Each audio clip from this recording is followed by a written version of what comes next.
Hello, and thank you for joining us for this very special event. My name is Caroline Dromaguet, and I am Acting President and CEO of the Canadian Museum of History. It is a great pleasure to welcome you to an evening with Desmond Cole as we celebrate Black History Month. Before we proceed, I would like to acknowledge that the Museum of History, where I'm standing, is located on the traditional unceded territory of the Algonquin Anishinaabe. Cette diffusion en ligne. This online broadcast is part of our series, An Evening With, launched in 2019. It has so far featured inspiring discussions and performances featuring some of Canada's most engaging personalities, including Jeremy Dutcher, Warda Robson, and Rick Hansen. Journalist, activist, broadcaster, and author Desmond Cole in conversation with CBC journalist Adrian Harewood. Mr. Cole will be talking about his critically acclaimed first book, The Skin We're In, A Year of Black Resistance and Power, published in February 2020. We are also pleased to welcome Adrian Harewood as this event's moderator. Mr. Harewood is a well-known and vocal advocate of equal representation for people of color in Canada's news media. He has worked tirelessly to increase knowledge of the important and diverse contribution of Black Canadians, past and present. As Canada's National Museum of Human History, the Canadian Museum of History is mandated to explore, study, and present to the public places and events that have shaped and that continue to shape our country. This discussion is an opportunity for us to do just that. Mr. Cole is acclaimed for his activism and his unique experiences and perspectives on what it means to be Black in Canada, against a backdrop of protest, global activism, and a pandemic. As Desmond Cole and Adrian Harewood discuss the book and share their own experiences, they will also be adding to this country's unfolding narrative while demonstrating the impact of every life and every action on our collective story. As a national institution, the Museum of History has a responsibility to ensure diversity and inclusion in all aspects of our work, from our collections and research to exhibitions and programming, and in our staff and hiring practices. And while we know we have a long way to go in this regard, these principles are a priority for our institution because, in the end, we want all Canadians to see themselves in the voices we present and the stories we tell. Today, more than ever, we have a responsibility to put forward a dialogue and to give a platform to diverse voices and perspective to address the inequalities that we know exist in our country. I look forward to this discussion, which I'm sure will help to shed light on some of these perspectives. Thank you, everyone, for being here for what promises to be a profound and lively discussion. Thanks as well to series sponsor TD Bank Group.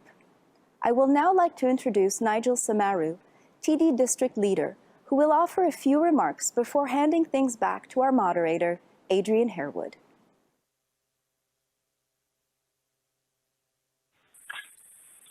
Hi, my name is Nigel Samaru, District Leader for the Greater Ontario region of the TD Bank Group. On behalf of TD, I'd like to thank you for being here today. I'm grateful for the opportunity to celebrate Black History Month with all of you and to listen to this important conversation between Adrian Harewood and Desmond Cole. This conversation couldn't have come at a better time. We are gathering at a time where Black communities and their allies around the globe are demanding that we confront the ongoing realities of anti-Black racism in every aspect of society. TD is proud to support the Canadian Museum of History and the work you are doing to build a society where more people will see themselves recognized in the stories that have shaped Canada. We are also proud to recognize the work of Desmond Cole as a champion and advocate for human rights and equality as part of our 2021 Black History Month series. This February is not just another Black History Month. We must continue to push progress forward. When we launched the TD Ready Commitment in 2018, our goal was to support initiatives that help build the conditions necessary for a more equitable tomorrow. Now, 3 years later, that commitment has put us on a path to help address inequities across social, economic, and environmental spheres. We continue to seek out better ways to support Black customers, colleagues, and communities that we serve today and into the future. Over the last year, we've invested more time than ever before in dialogue with community and industry leaders from Black-led, Black-owned, and Black-serving organizations while centering the voices of Black TD colleagues. And we are embedding these lessons learned into our institution, driving change and creating a better bank as we move forward. On behalf of TD, I'd like to take this opportunity to thank the Canadian Museum of History for organizing this engaging event. A special thank you to the authors for sharing their stories and experiences of profound impact to Black history and culture. And finally, of course, I thank you all for supporting our collective learning journey with your presence here today.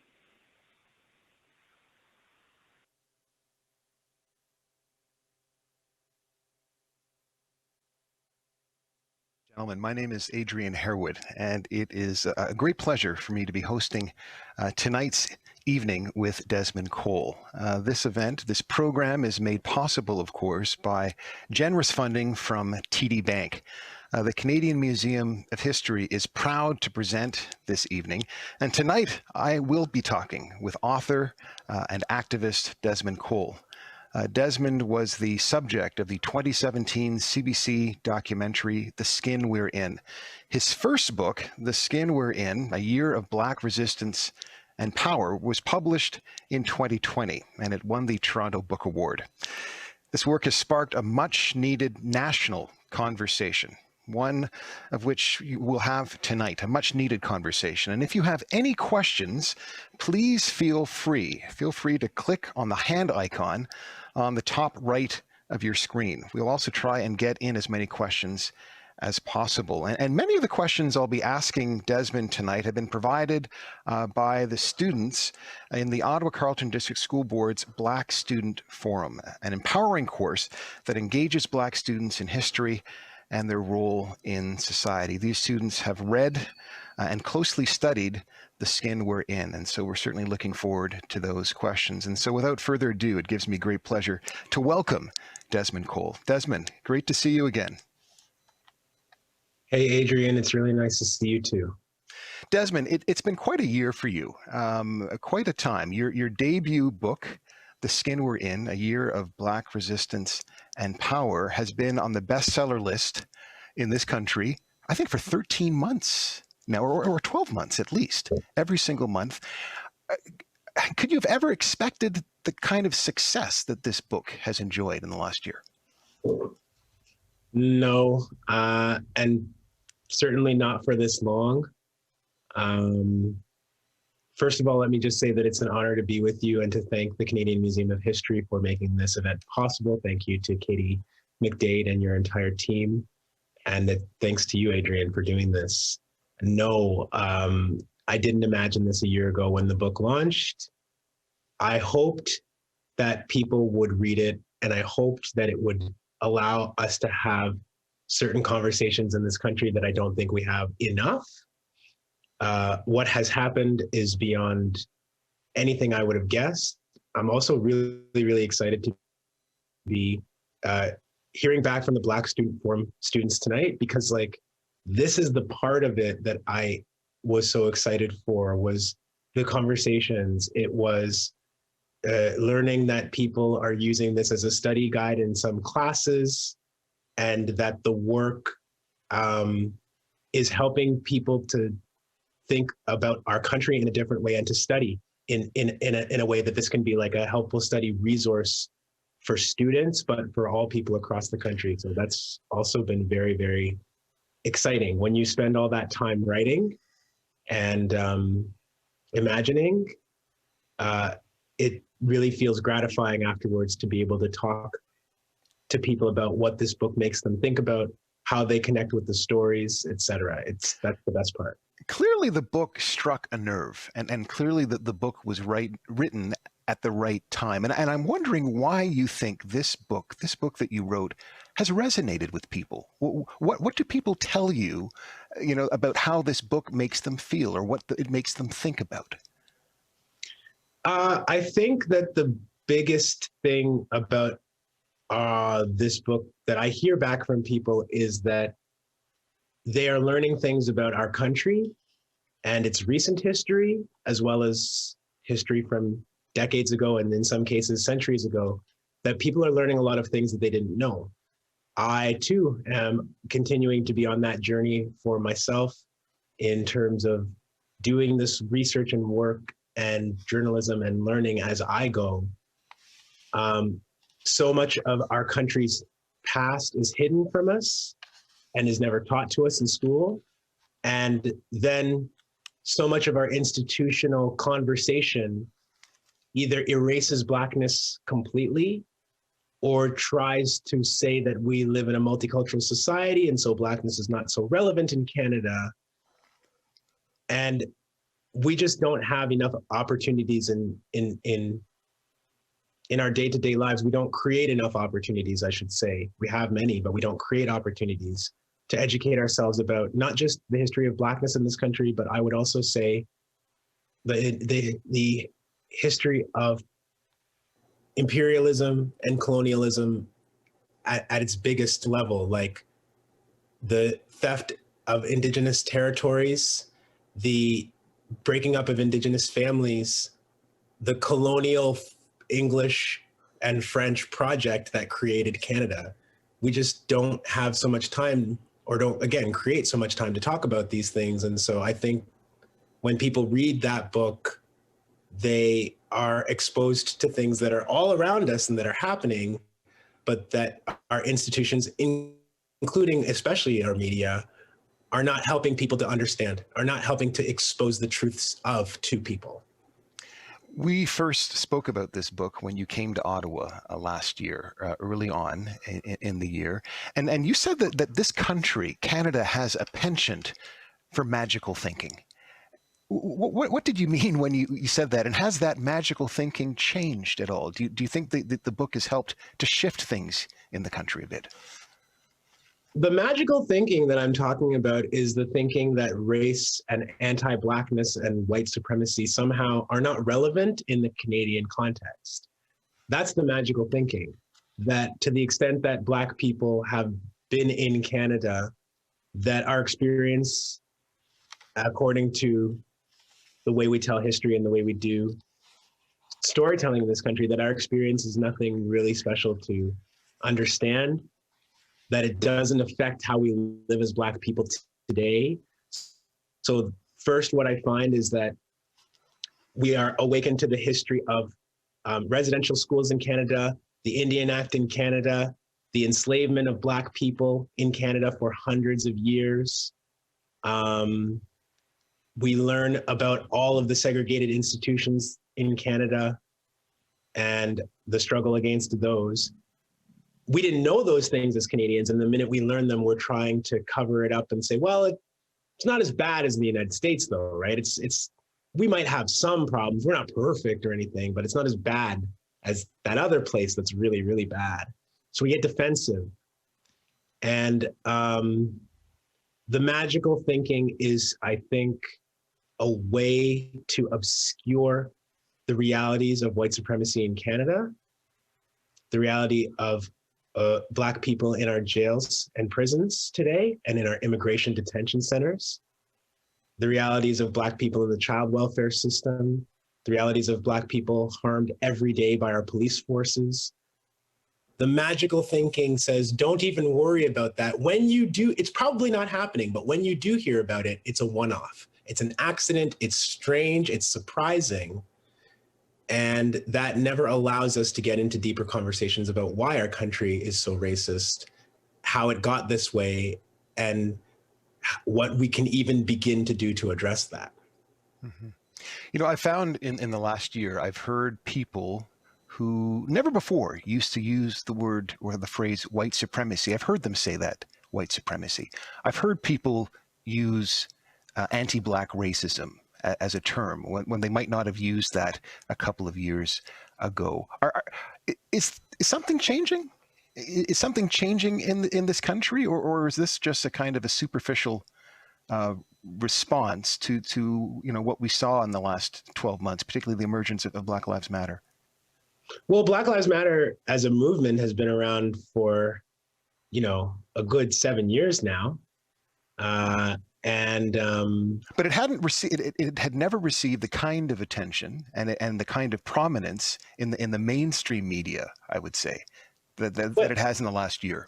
When Trayvon Martin was murdered, that was a huge, huge moment, which really, I think, began this movement the way that it has been manifesting itself. And then again, when Mike Brown was murdered in Ferguson, and again, when Eric Garner was killed in the streets of New York City, there have been many, many resurgences. Tamir Rice being murdered, so many things that go back to even the time that Barack Obama was still president of the United States. And in that country, Black people were marching in the streets and were shutting things down because their government was still not listening.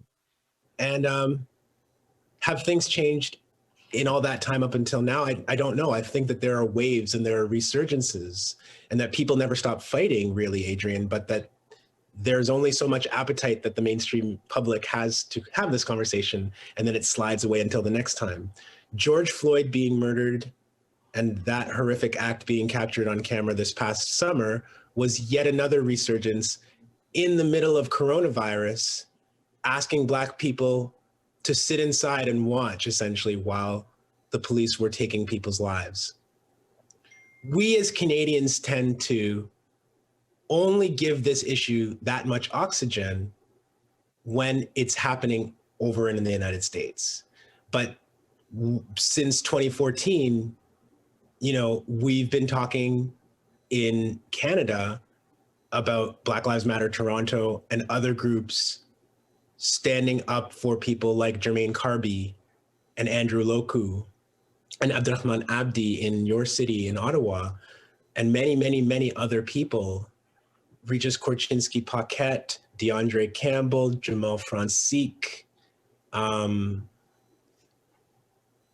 there's a wave, and we are able, usually riding off the strength of Canadian media coverage of America, the United States, there's a wave where we have this opening to begin talking about what's going on here, and then the wave subsides, and Black people continue to face the same conditions, but our mainstream media stops talking about it and stops making those connections on a more regular basis. My book didn't necessarily change that. If more people are talking about white supremacy now, I can't take the credit. I insist on using that term because anti-Black racism actually comes from somewhere, right? It is not just springing up out of nowhere. It's not in the minds of a couple of bigoted people. It's not just Sir John A. Macdonald creating a country of, racial discrimination and division through the Indian Act, but it's still things that are happening today.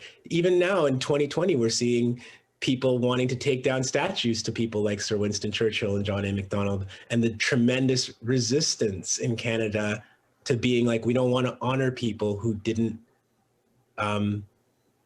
who classified Black and Indigenous life in this way. How far can we really say we've come when that's still a debate? Well, how do you understand that resistance? And that's a story. That's a statue. That's not changing a law that helps Black and Indigenous people, right? That's not doing anything about police brutality or our prisons or our child welfare system. It's a piece of marble and stone that people insist has to keep standing and overseeing us in our walk every day. When we're still there as a country, when we're still arguing about whether people can say the N-word in classes,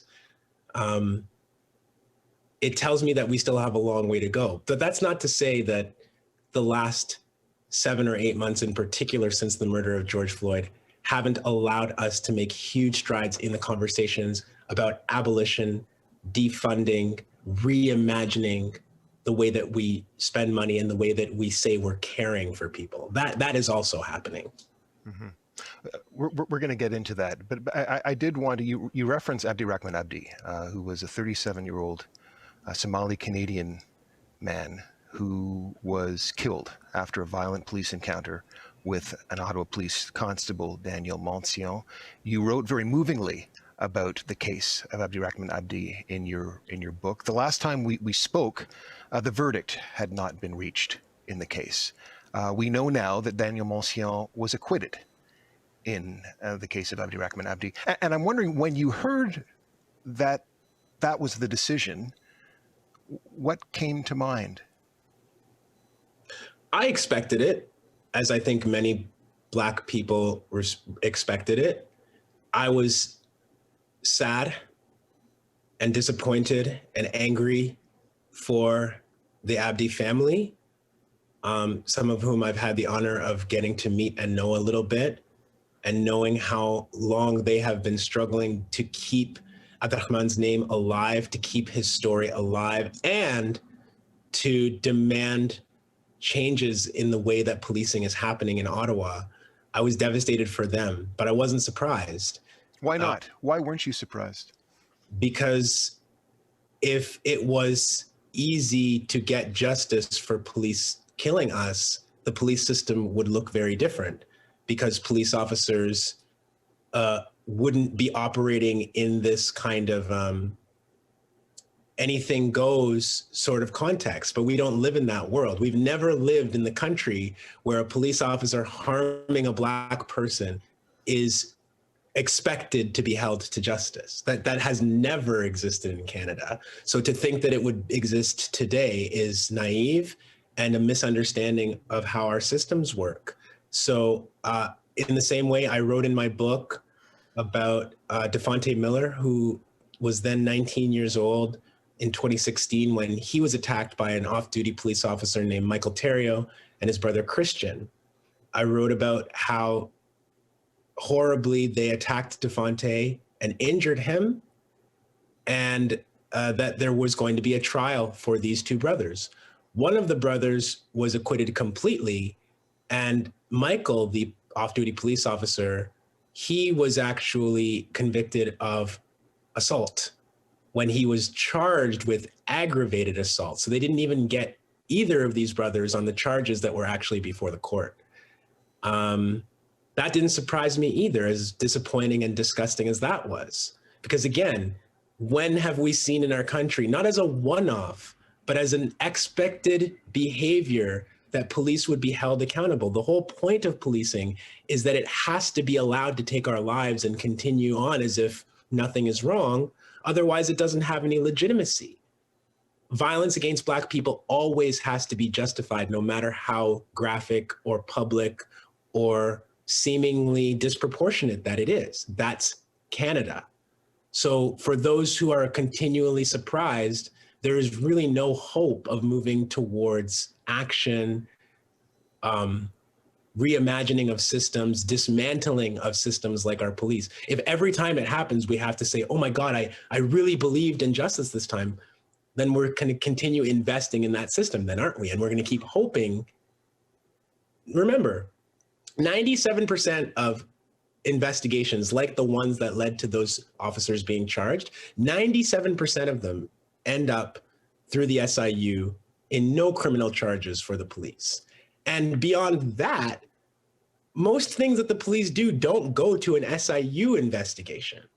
Police stopping us every day and asking our children where they're going. Police holding us down on the ground to handcuff us so that they can search for identification. Police officers telling us that we're in the wrong neighborhood. These things don't become the subject of an SIU investigation. So the level of violence that the police are engaging in against us every day isn't even being captured. There's just no time for people to every day wake up in their country that's been racist the whole time and keep being surprised. And if that's everyone's reaction, if that's a lot of people's reaction, that becomes a barrier to having to acknowledge that this is your country. You know how people say, Adrian, well, this doesn't represent who we are. Well, of course it does. That's the problem. That's what we're trying to change. But if you're always stuck with this doesn't represent who we are, this isn't us, that's called denial. And it's a huge barrier to change.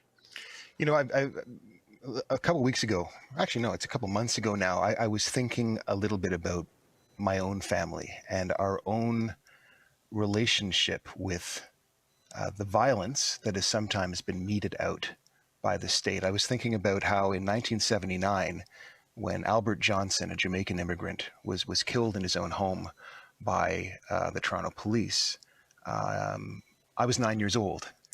You know, I was 9 years old in 1979. I was thinking about how in 1955, when Emmett Till, a 14-year-old boy from Chicago who was spending the summer in Money, Mississippi with his family, he was kidnapped and brutally murdered by two white men because he had been accused of whistling at a white woman, and he was brutalized and mutilated. When that took place in 1955, my mother was 9 years old. I was thinking about in 1992 when Rodney King was savagely beaten by the police in Los Angeles, and a Simi Valley jury decided that the police officers were not guilty. My twin sisters were 9 years old. And then I was thinking that in 2020, last year, when George Floyd died, was killed after Derek Chauvin had his knee on his neck for 8 minutes and 46 seconds, I was thinking once again that my son, Parker, was 9 years old when that happened. And then I was thinking also about my grandmother and how my grandmother was born around 1912 in Antigua. And in 1921, we know, of course, the Tulsa Massacre. My grandmother would have been about 9 years old. And we know that even though she was in the Caribbean, people would have known about these various atrocities. You know, I'm wondering how you understand how people of African descent deal with this constant presence of a certain kind of violence and a certain kind of brutality that Black bodies have been subjected to. I'm just wondering how you understand the kind of mental state of the community, given that kind of past and that present.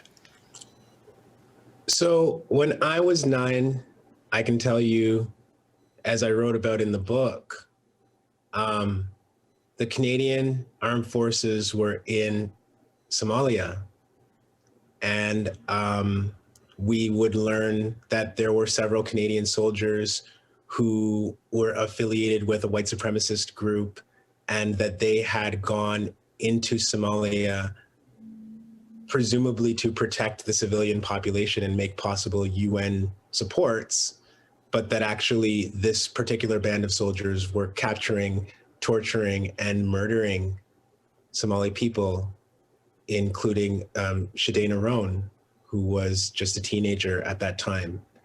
And when I was 9, that's the kind of thing that I was seeing on the national news with my parents. And I grew up watching my parents watch these things on television, Adrian, and seeing them talk to themselves under their breath or talk to one another and like lament that this was the state of the world and of our country and of people in the military that represents Canada. And I grew up watching how my parents would react in public if somebody said something racist to them, or just ignored them, or treated them in a way that made them feel like, oh, it's that thing happening again. You grow up as a child and you witness your parents weathering these things. You know, Christina Sharp talks about the climate of anti-Blackness as literally the weather, and I can't think of a more appropriate description. I think that we are maybe given a credit somehow as Black people, or credit ourselves even for a resiliency that we shouldn't have to have. The fact that we survive is unbelievable, but it can't be the story of our resilience in the face of this pain. And I guess as I have gotten older myself and continued to learn and continued to kind of commune with people in Black circles about all of these things, I see the pain that is caused by people, like I mentioned, our jails before. The number of Black people who've been incarcerated or who are incarcerated right now, and the like long-lasting effects that that has on people, the long-lasting effects of police brutality, of the child welfare system and its abuses against children, the long-lasting effects of our children being neglected in our schools or being just outright targeted and abused in our schools. It is all just too much. But I also love Black people because we have survived, because we continue to insist on our stories and of the reality of this country that other people may not want to hear. We continue to teach. We continue to patiently try to navigate a world that is so oriented against us. It shouldn't have to be this way, and it shouldn't be that our resiliency becomes a character trait that becomes like, it's a good thing. It's a good thing that we can handle so much abuse, right? We have to do something about the conditions that haven't changed, I guess, that make it so that, you know, when I was younger, my parents said, Desmond, you have to be better than the white kids around you in order to be seen as being even close to them. And I hated hearing that. And every year that I get older, I understand more why my parents knew at a young age that they had to teach that to their children, as they were obviously learning from a young age themselves.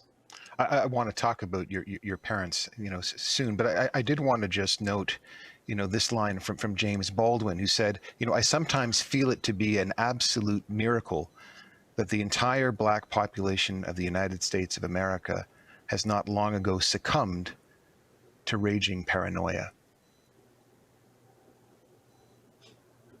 I mean, it was true then, and it was true in his place and time, and it's true everywhere. I mean, the stories that I tell, I was talking about Black Lives Matter in Toronto, and I have a whole chapter in the book documenting some of the incredible work that they were doing around the time that I was writing this book a couple of years ago. I mean, being that active and that visible in a city like Toronto that claims to be multicultural, but where you can be the subject and target of so much hatred. Everybody who's listening tonight, I want you to think about how much conversation that there's been about Black activism that is so negative, that is so judgmental, that is so painting Black people as irrational. I mean, if you're putting yourself in the forefront of that conversation and risking your body, risking your safety to go out in public and fight against anti-Black racism, how could you not be paranoid? How could you not be worried when you turn around that maybe somebody is watching you, maybe somebody wants to do something to you? People who do this work receive death threats. People who do this work have to think differently about their safety. It's hardly paranoia when living as a Black person will get you killed, and speaking about how you're being treated just puts an even bigger target on your back. Have you changed the way you move around your city since writing the book? Are there some? Not since writing the book, but I mean, I came to Toronto at 22 years of age, and I got stopped walking down the street, going to a bar within the first like month of my being in the city, in the first few weeks of being here, I was by myself and I got stopped by 2 police officers rolling and creeping up behind me. I knew then at 22, I'm 38 now, but I knew then that like, this is not a place that wants to welcome you. This is not a place that sees you equally. This is not a place where you can have the freedom of mind to even like just walk with headphones and ignore your surroundings, because you have to actually be aware. So from the moment I came to this city, I had to start thinking about what I was going to do. Because when you're sitting in a park and the cops drive up and roll up into the park and you see them getting out, your blackness is going to be like a magnet for these folks. And you have to know what you're going to do, and you have to start thinking about it. When you go into a store and you know that you're being followed because the person who's doing security has seen your black ass coming in the store, you have to actually move and think differently. So this isn't about me writing the book. I get a lot of negative attention. I also am lucky as a black person to have a lot of positive attention and protections that other black people don't have for the visibility that I have, right? But I started changing my behavior at age 19 when I was on campus at a university and police officers were following me around on foot and in my car. That was when I realized that like, you can't pretend that this isn't real. It's going to get you whether you want to acknowledge it or not. Mm-hmm. And we all have to live with these things. You alluded to this a little bit earlier, but I did want us to delve into it now. What are police for? That is a great question. I know what we say they're for. What they are actually for is not what our society says that the police are for. Our society says that the police are here to protect people. They do protect some people, do they not? Yes, they're not here to protect everyone. The police are here to protect some people from other people, right? I mean, we don't like to frame it that way, but that's just the truth. The police are not a safety brigade that goes around making sure everyone is safe. The police are here to protect some people from others, and they are here to protect some people's property from others. And that's their job. And when we talk about safety, you know, I think of the places that we send police under the guise of safety. Regis Korchinski Paquette, a young black woman living in Toronto, was having an argument in her apartment with members of her family last summer. And they called the police, and the police came to that home. Now, the police, you could imagine in imaginary world, were there to make sure that everybody in that situation was safe. Except that they separated Regis from the rest of her family, and there were multiple police officers alone with this black woman inside her apartment, and then she fell 24 stories to her death. That's not safety. And sending men with guns who have the ability to put their hands on people, make arrests, right? Physically control people, but are not trained to de-escalate a situation and offer support to people. That is not safety, but that's what we do anyway. A young man named Anthony Aust in Ottawa, living at home with his family in bed.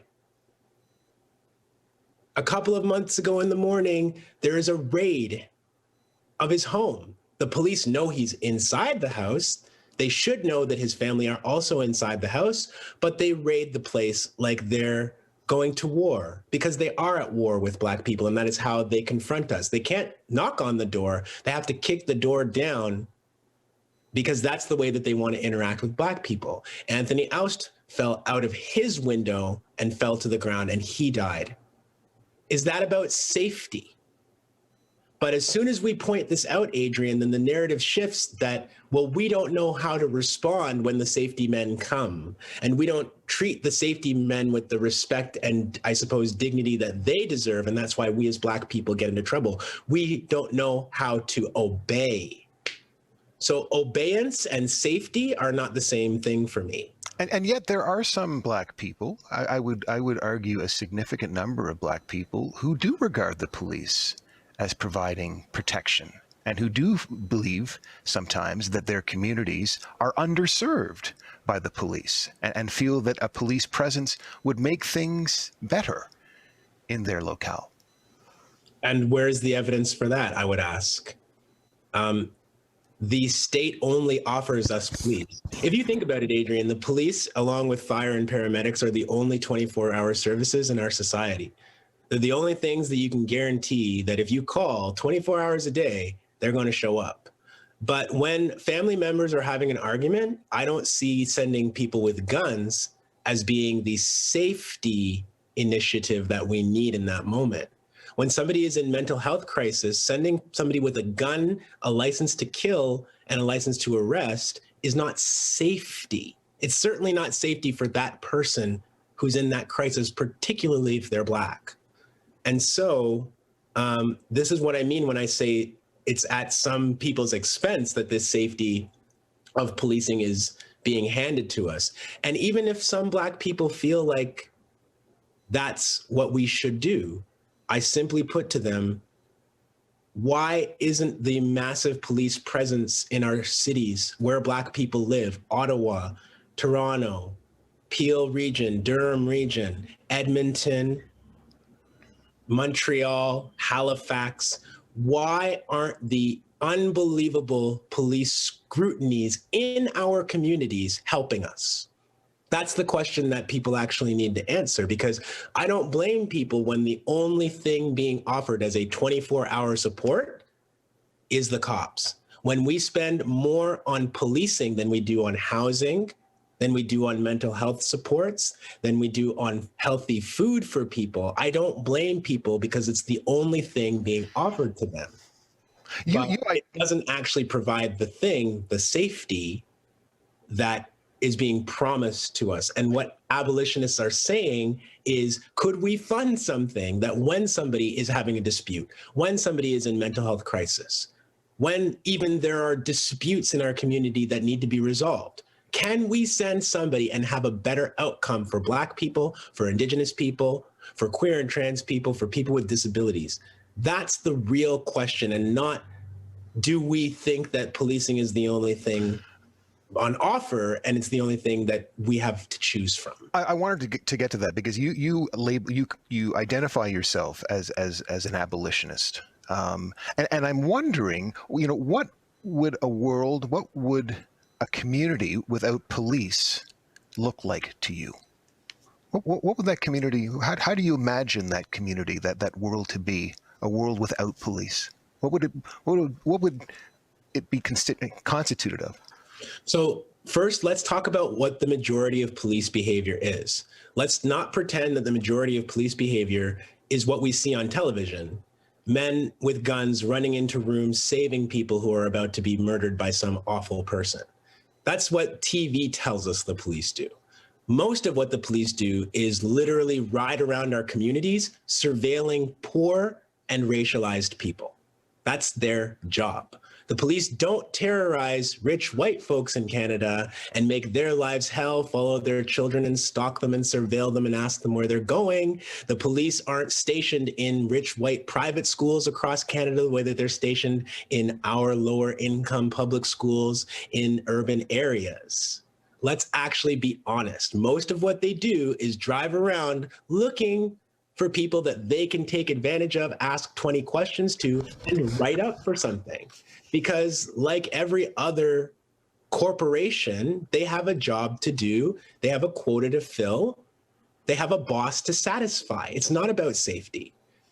So the world that people who talk about abolition theory, and I'm new to this, so I'm still on my learning journey, but people are talking about a world where problems aren't being solved through this calling of people who are going to act as a militia and an occupying force. We all have to solve issues and problems in our community, Adrian, every day. Let's use an example from my book. In late 2016, the Peel Regional Police, who have been responsible for an unbelievable amount of anti-Black violence in the last several years, the Peel Regional Police went into a Mississauga school because they were called there by the school, and they went into a classroom where a young 6-year-old girl, Black girl, was, according to them, having a tantrum, and they handcuffed her by her ankles and by her wrists, face down in her classroom for half an hour. Adrian, can you imagine a world in which there would have been a different response to a 6-year-old child having a bad day? Because not only can I imagine that world, most 6-year-old children who are having a bad day at school don't get treated like this 6-year-old Black girl did. So it's not that we have to try and problem solve because, you know, the police are solving all these problems, and if they're gone, who will solve the problem? A 6-year-old child having a tantrum in a classroom, being upset, shouting even, throwing things even. This is not a police matter. But when you have $1 billion police budget in Toronto or a multi-hundreds of millions of dollar budget in Peel, when municipalities are spending 20 and 25% of their entire budgets on the police, you have to justify their existence. So you start making work for them that is not police work. Adrian, there are encampments close to where I'm sitting tonight where the police go around and patrol people who are sleeping in -10 and 15-degree weather in public parks because they don't have adequate housing. They have nowhere else to sleep. But we are paying people to create problems for those individuals who are already struggling so much.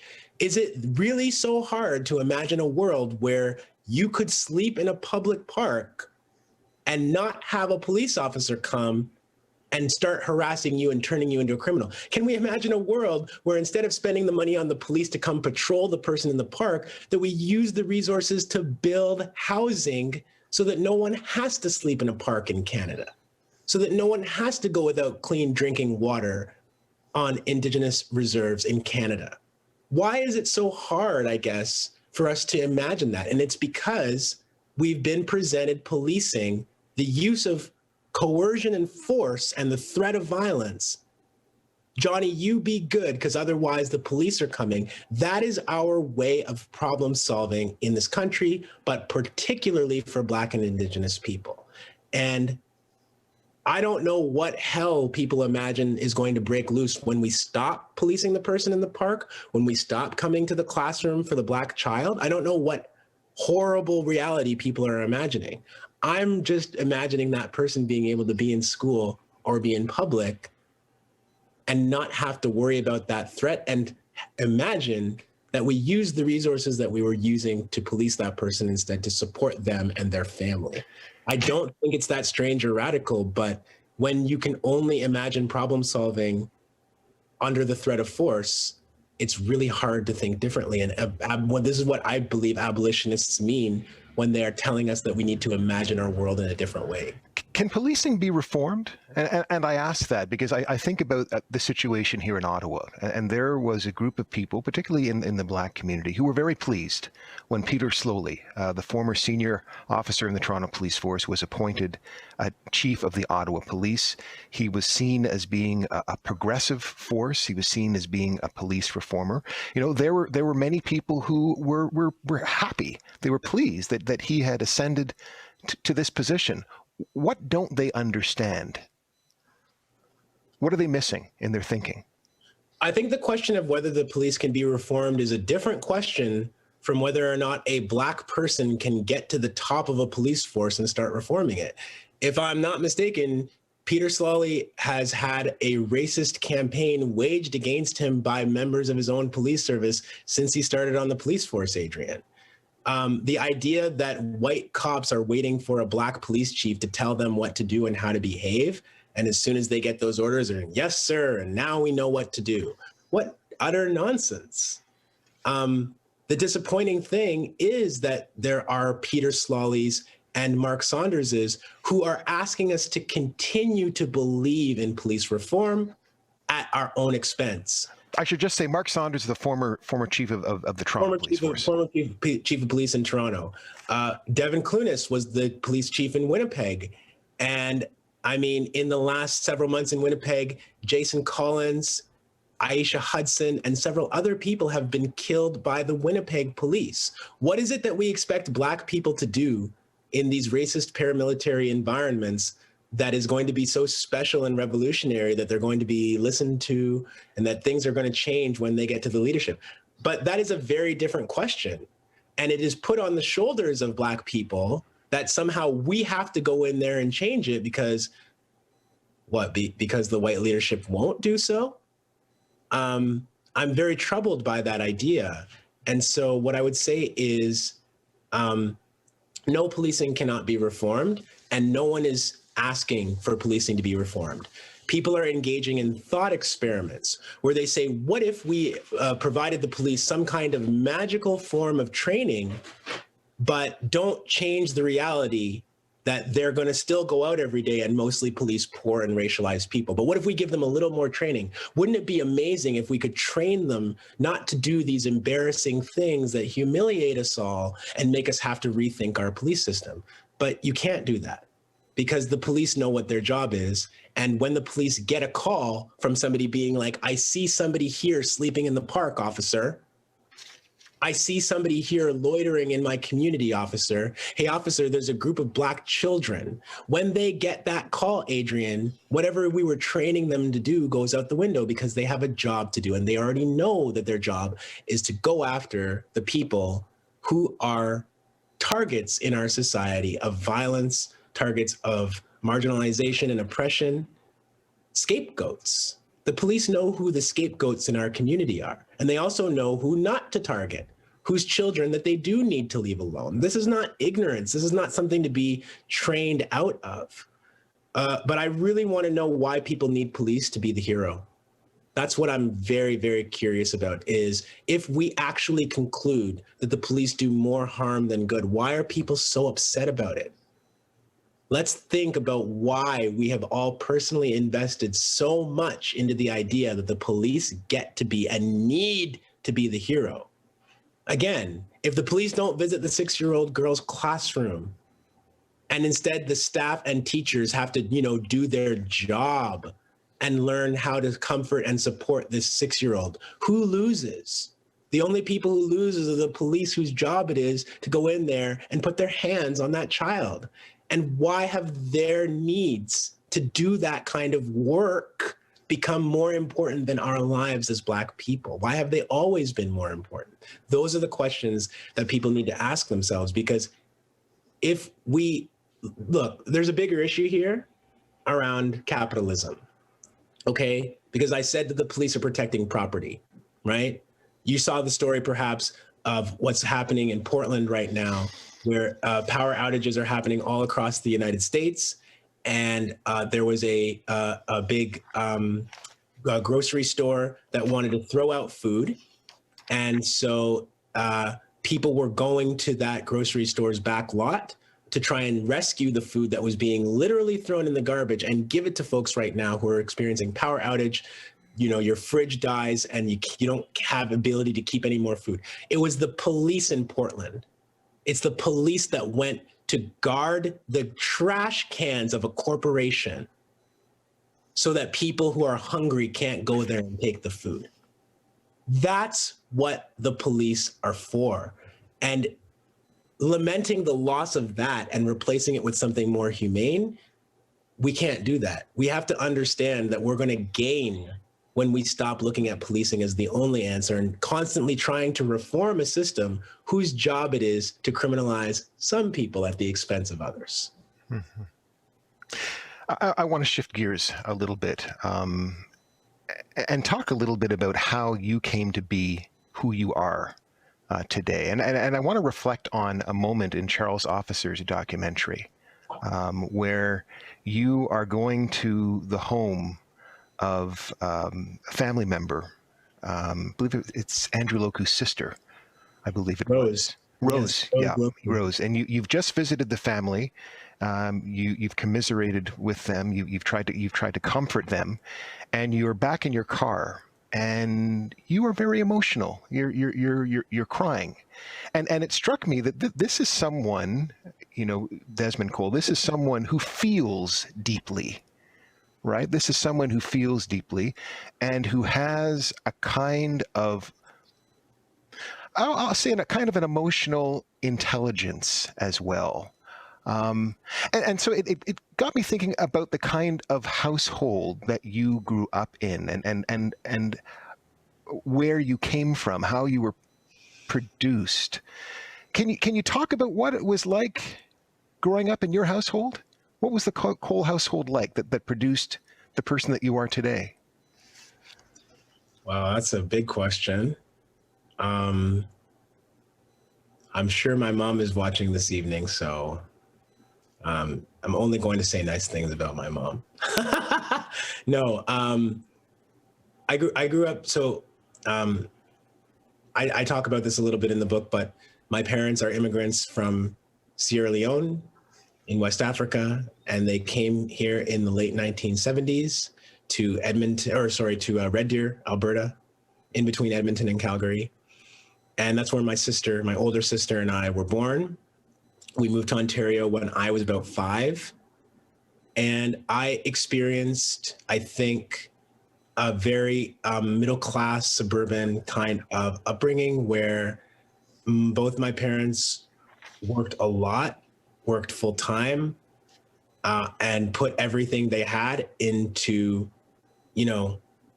debt for car and for house and for making sure that we had the things, my sister and I, that we needed to survive. And it wasn't that easy for my parents because when they first came to Canada, both of them ended up having to go back to school at different points. My mom's first job was at Sears. My dad was washing people's dishes and driving cab and doing things like that. And this is common to a lot of people's stories. What did your parents teach you? As I mentioned, that Black people have to work harder in this country in order to survive and to succeed. My mom, I think, was very, very adamant that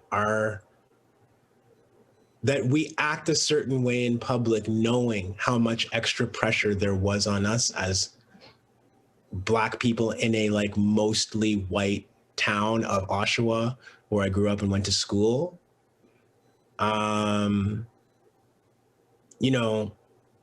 dad is the type of person who he would teach me a new word, and then every day for a week you're getting quizzed on this new thing that you learn so that you don't forget it.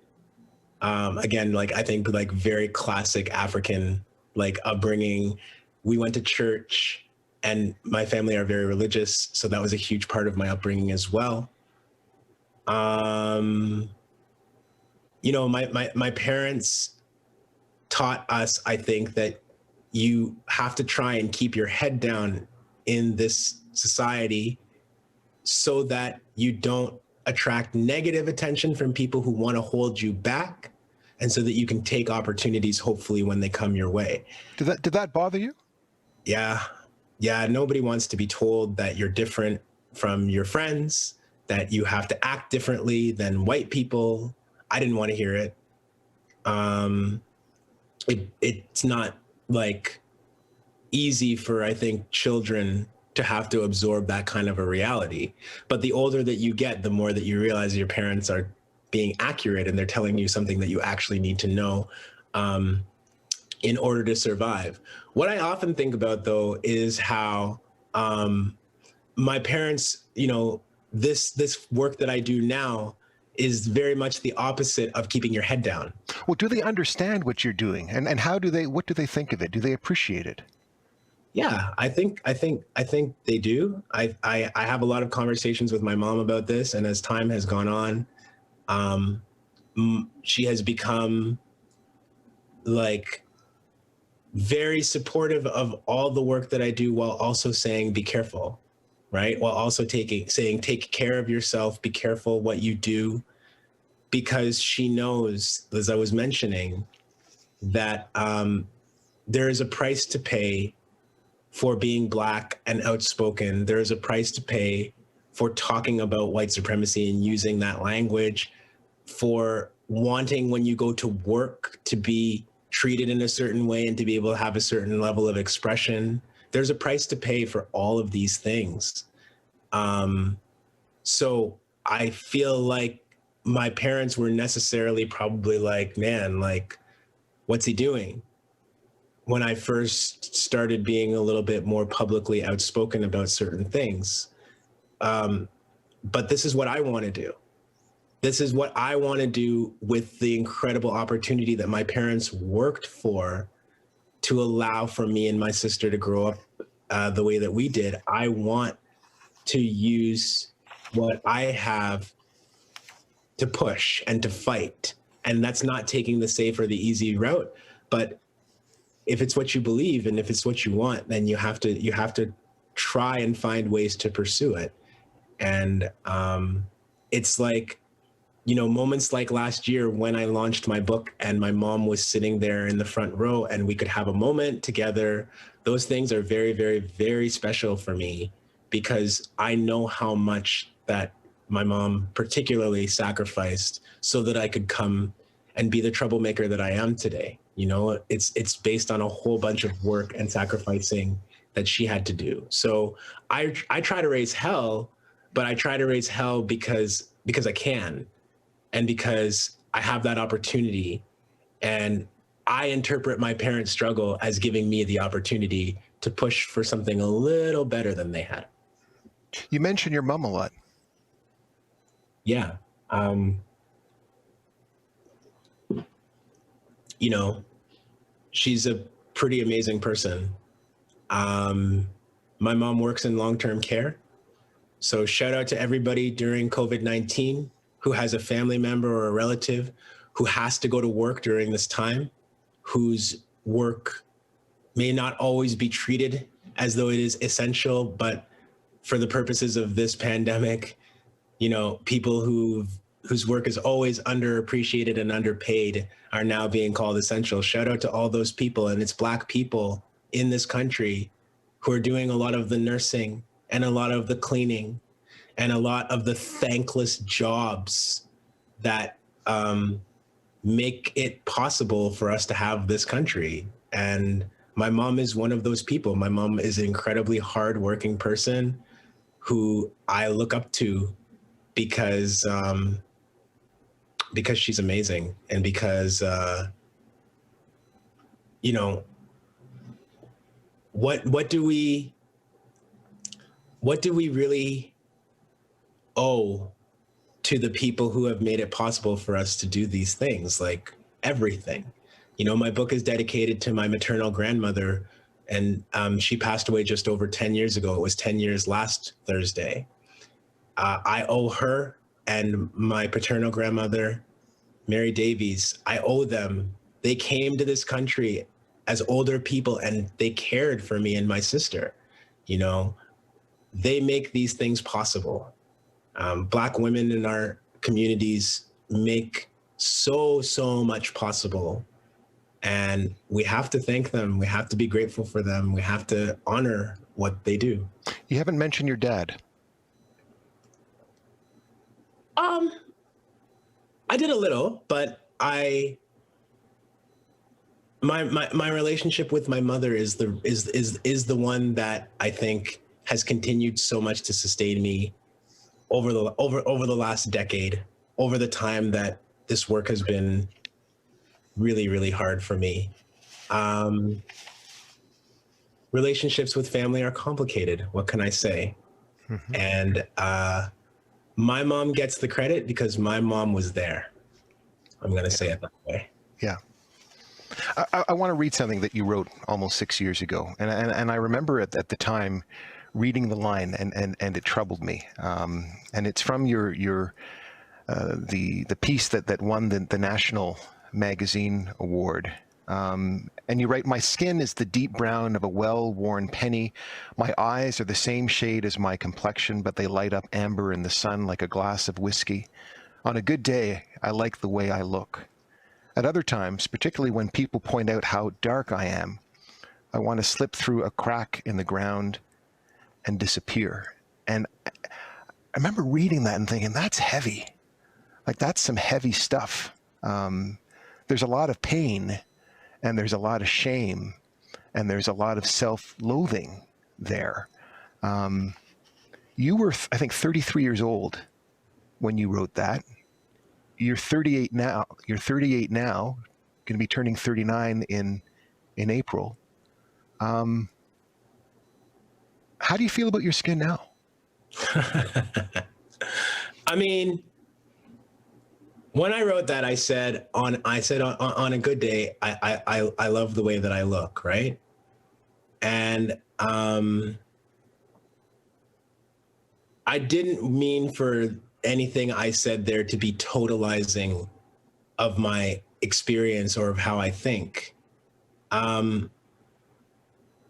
What does it mean to grow up in a world where we as Black people are told that we don't fit into the general standards of beauty and of deserving of love and care and attention? That's not a me thing. I think that that's a thing that many of us struggle with. Again, I think that that's what white supremacy is a system designed to tell us as Black people that we actually are inferior. And I have grappled with that in my life as much as anybody else, I think. But have you gotten to the point where you believe that you're beautiful? It depends what day you ask me, Adrian. It really depends. But that's not always about my Blackness. That's not always about how I am classified in this country or in the world. I was reading a quote by Toni Morrison the other day where Toni Morrison was talking about how this Black is Beautiful slogan came into really big prominence during the Black Power movement in the United States. So we went from the civil rights era to the Black Power era in the United States, and suddenly this idea of like Black is beautiful was a big rallying cry for a lot of people. And Toni Morrison has this wonderful reflection where she says, what does that actually give us as Black people other than an inflated sense that judging people by their appearance is actually a thing that we should be doing, right? Does us seeing ourselves as beautiful stop those who have told us that we are ugly, those who have told us that we are inferior? Does us seeing ourselves as beautiful stop them from treating us the way that they are treating us? This was Toni Morrison's reflection. And I think it's incredibly, incredibly important. Being able to love ourselves does include being able to accept our hair, our skin, our lips, our noses, all of those things. But there is a bigger challenge here beyond that in a capitalist system that is essentially trying to sell pieces of ourselves back to us by constantly undermining our feelings about ourselves every day. There's a reality about that that goes beyond just being a Black person. It's compounded for Black people, I think. But all of us in this capitalist hellhole that has been created are being told every minute of every day that we are inferior, that we're not good enough, and that we actually need to consume something. We need to buy something in order to feel better about ourselves or to show people how much status or money that we have in the world. So I don't know if that's a unique thing for me. I think that that's a product of the world that we're living in. And you know, when I really feel beautiful, if you want to know, I didn't know we were gonna go here this evening, but the times that I really feel that the most are when I am with people that I love and I care about and I know who value me.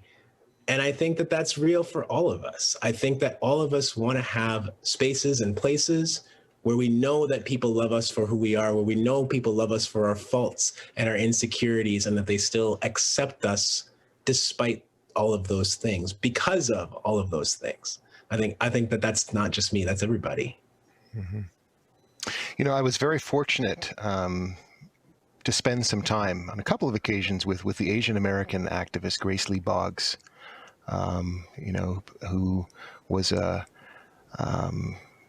pillar of strength in the Detroit community for decades. She was someone who had contact with the likes of CLR James and Malcolm X. I had a chance to interview her a couple of times at her home. And she had, her autobiography is called Living for Change. And Grace was always someone who was talking about the importance of changing the external, but she also said that we had to kind of deal with our own contradictions. And we had to struggle to change ourselves as well, that we had that responsibility to kind of work on ourselves. And I was wondering if you could maybe talk about some of your contradictions and some of the things that you think you need to change. Oh man, personally? Oh my God.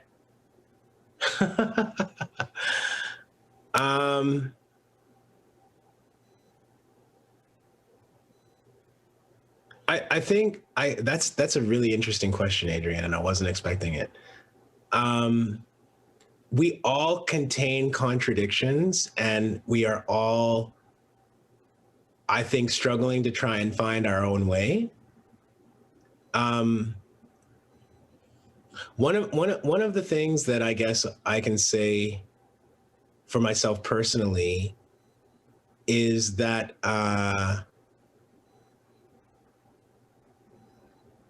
I desperately want a world and a city and a country where we treat each other in a completely different way than we are right now, and that we are able to, I don't know, deconstruct some of the ideas that have brought us to this place where we are in Canada in 2021, which is such an unequal and unjust country. But I think that sometimes my anger and my rage at the state of things makes it really, really hard for me to have patience, to listen, to step back and observe and think before acting or before saying something. I guess you could call that being impulsive. I think that, again, you know, I have a lot of conversations with my friend Elle Jones, who is, for those of you who don't know Elle, like an incredible thinker, prison abolitionist, activist, poet out in Halifax, Nova Scotia. You talk about her a lot. You talk about Elle all the time. I have friends, and then I have people like Elle who are my family, who are like my chosen family. She means the world to me. What have you learned from her? Well, this is just it, that in our work to try and dismantle systems, all of us are flawed.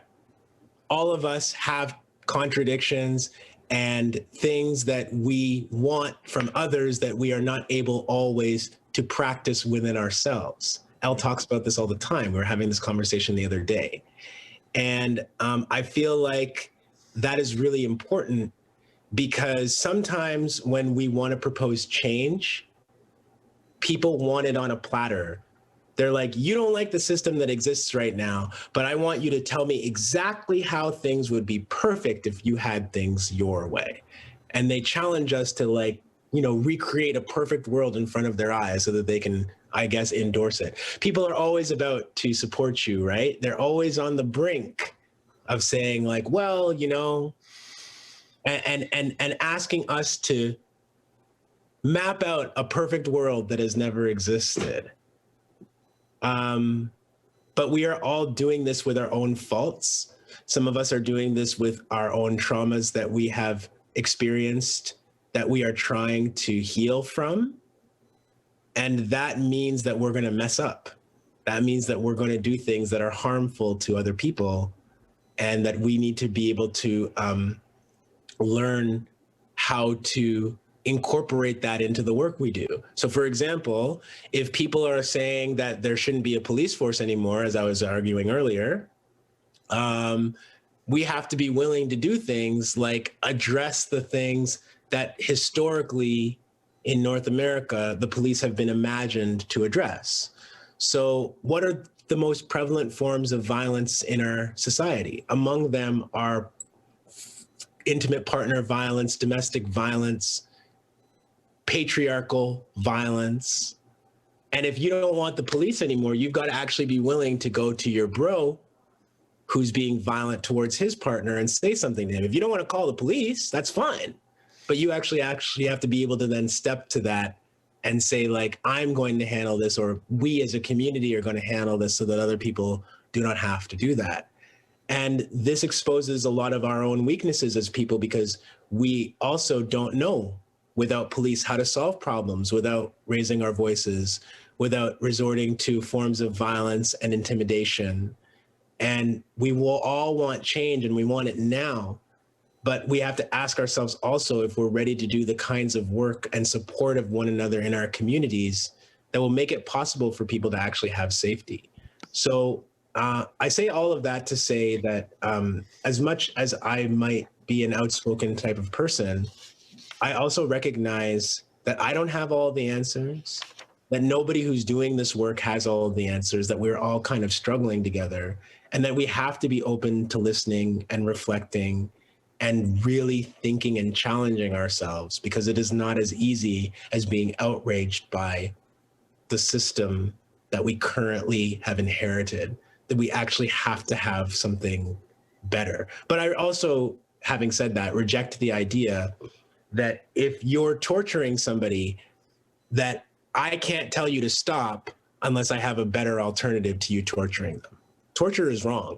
So if we know that people in our society are living in pain, we can alleviate that pain and then try to figure out what to do next. We don't have to have a perfect solution in order to act, in order to move.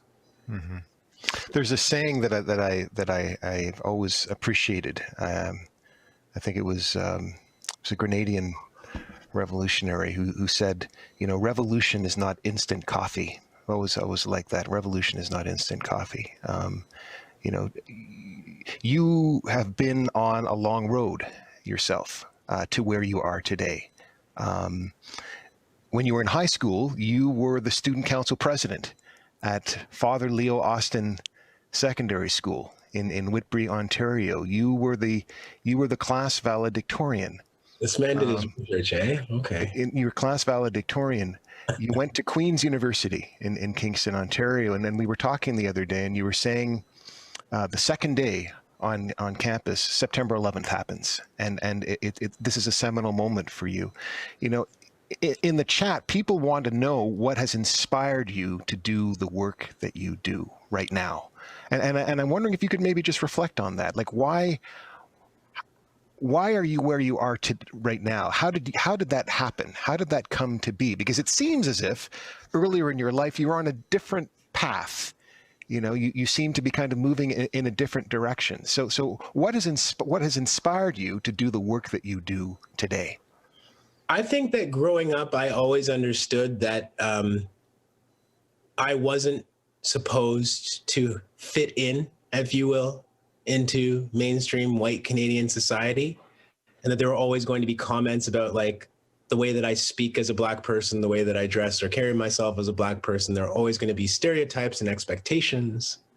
I knew that from a young age, but I believed that if you work hard, something, that, you know, you can achieve whatever you want to, and you can have this individualist trajectory towards having a better life for yourself, for your family, for the people that you care about. And as you mentioned, my second day of university was September 11th, 2001, when,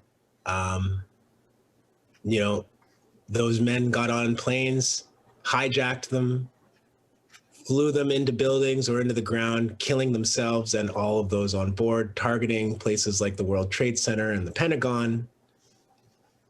That was the beginning of a different moment in my life. I was 19 years old, and I was on a university campus with a lot of Muslim students.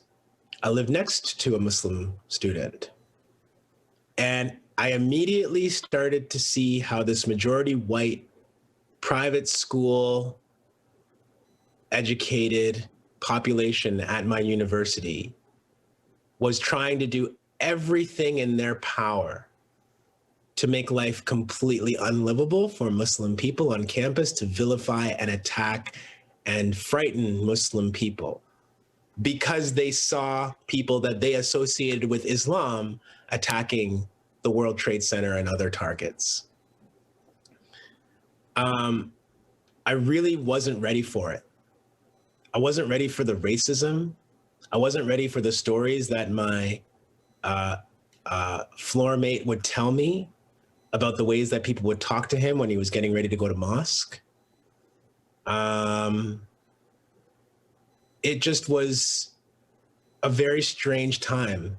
And then immediately after that, I remember the United States saying first that it was going to invade Afghanistan, and Canada saying, yep, let's do that. That's a good idea. And then the year later, let's go into Iraq and depose Saddam Hussein. And around that time, now I'm like about 21, I am watching as this military superpower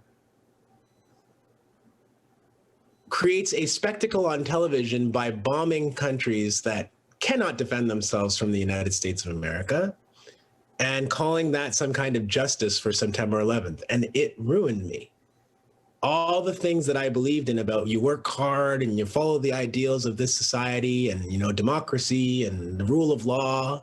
What rule of law? What democracy? What justice? And I was very disillusioned. And I started recognizing that a lot of the things that I grew up believing about my country and about like so-called Western society were all really bogus. And a few years later, I was marching against the Iraq War in the streets of Toronto. So that was a really big time for me to start reflecting upon why Canada, a country that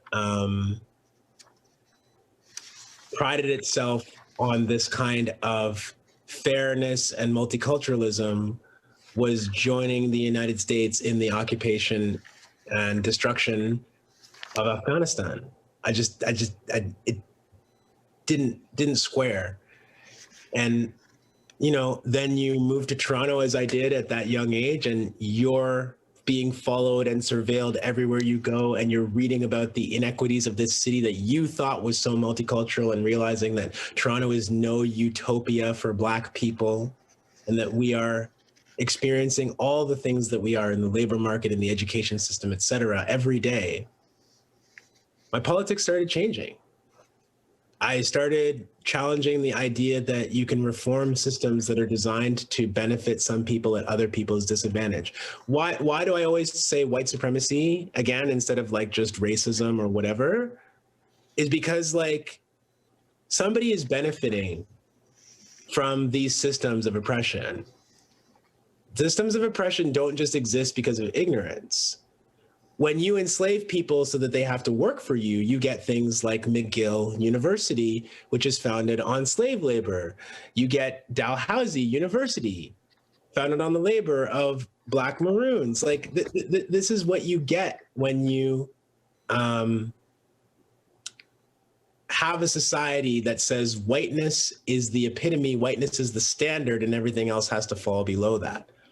So it's not a matter of just teaching people let's all be equal now. It's actually saying, you know, you've been benefiting all this time from the theft of indigenous territories. You know, you've been benefiting from that. You're benefiting from the minerals and the oil and the natural gas that's under the ground that you want to mine at the expense of indigenous communities who are telling you not to do that. It's not a zero-sum equation Some people benefit from white supremacy. Canada's white majority benefits from white supremacy, and particularly those in the upper classes of Canada's society who are almost all white. They benefit at other people's expense. And if you want to do something about that, I recognized you can't just be a good person. You can't just commit to being the best person you can be in this messed up and unfair country. The structures of power are going to keep these inequities in place as long as they are allowed to exist. So it's not about you being a good person. It's about you changing and disrupting those structures. That was how my politics started to change as I got older. There's a line from James Baldwin's I Am Not Your Negro, and this is what James Baldwin writes. He says, all of the Western nations have been caught in a lie, the lie of their pretended humanism. This means that their history has no moral justification, and the West has no moral authority. I mean, I'm not going to argue with much James Baldwin this evening, that's for sure.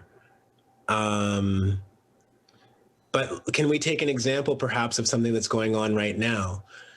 It is really hard for me to watch the news and see people demanding of Justin Trudeau, where are the vaccines? Where are the vaccines? Where are the vaccines?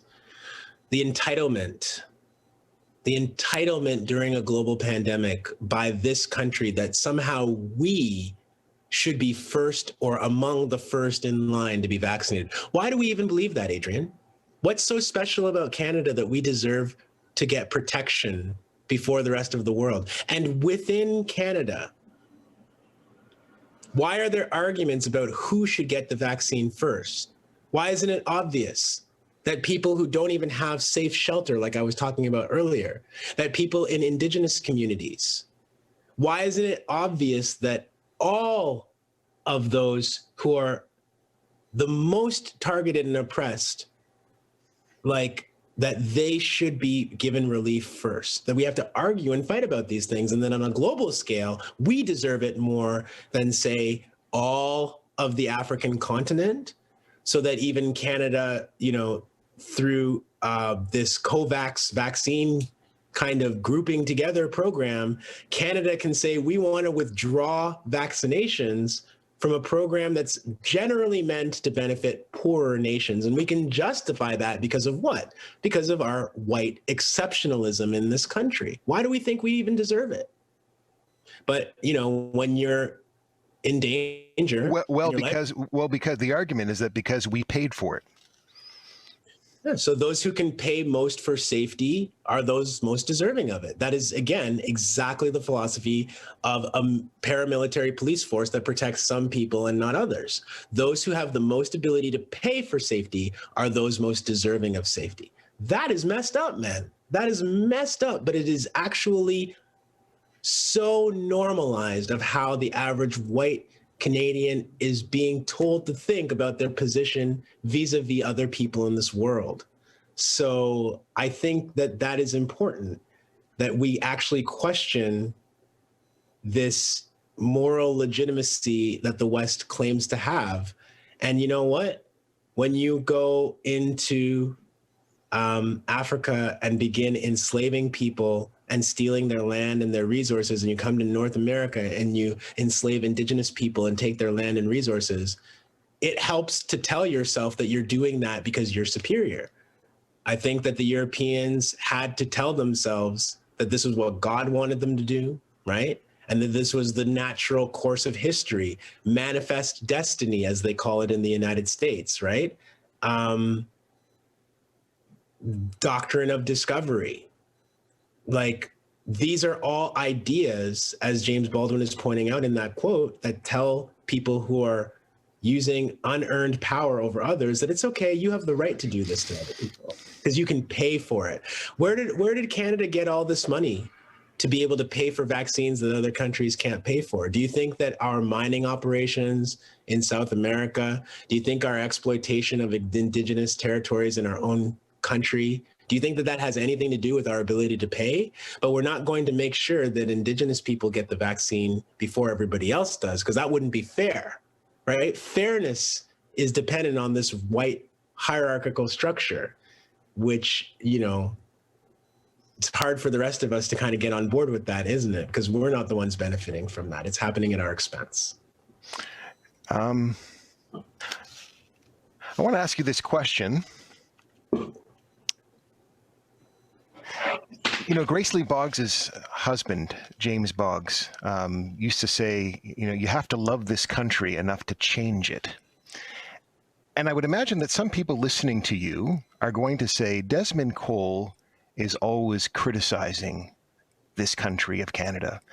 Desmond Cole doesn't seem to have a lot of good things to say about this country called Canada, the place of his birth. He was born in Red Deer, Alberta.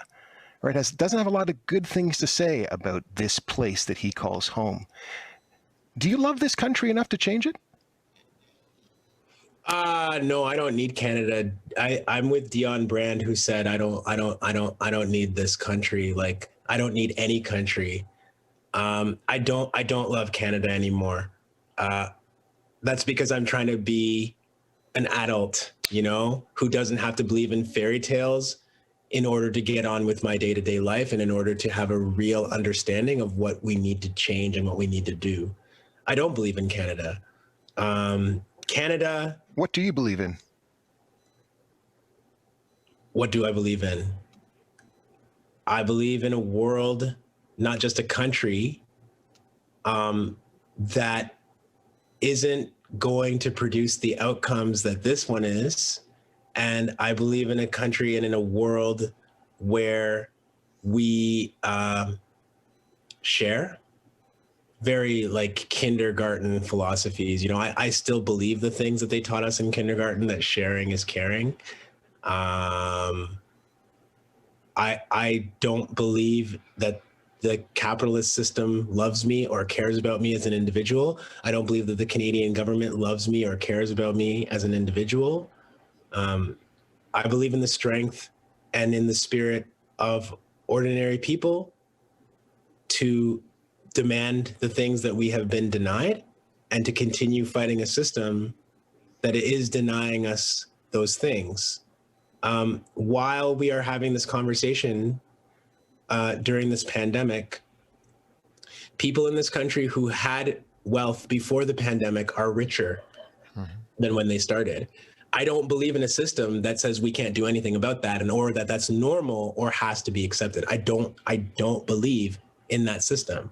I don't believe in a country that has senators like Lynn Bayak who deny the horrors of residential school and whose colleagues sit around her for years being like, it's too bad we can't do anything about that horrible racist Lynn Bayak. It's really unfortunate. Why would I believe in this country? This country has nothing to offer me except, you know, get in line, keep your head down, keep your mouth shut, and perhaps one day, if you do that, things will be better. That's not good enough, and I just think it's nice to have this mythology about Canada that we have to continue believing in. It's maybe comforting for people, but believing in this country and believing in its professed ideals, which it can never live up to, I don't want to spend my life doing that.